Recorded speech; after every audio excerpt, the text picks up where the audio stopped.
Sebuah bom rakitan meledak di Desa Ujung Pacu, Kecamatan Muara 1, Kota Loksmawe, Kamis dini hari sekitar pukul 01 waktu Indonesia Barat. Bom rakitan tersebut diduga sengaja diledakkan oleh bandar narkoba yang merasa terusik dengan ditangkapnya sejumlah pengedar sabu di desa setempat. Mendapat ancaman tersebut, warga yang dibantu anggota TNI dan Polri selanjutnya menyisir sekitar tambak dan menemukan seorang pelaku berinisial M yang juga warga setempat.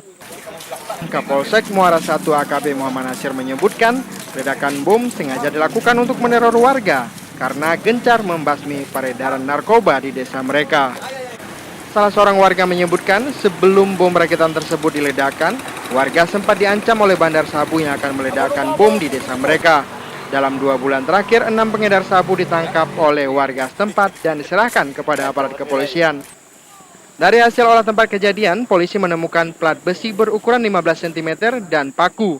Polisi masih terus memburu otak pelaku peledakan bom rakitan tersebut. Dari Kota Loksmawe, Muzakir melaporkan untuk Aceh Video.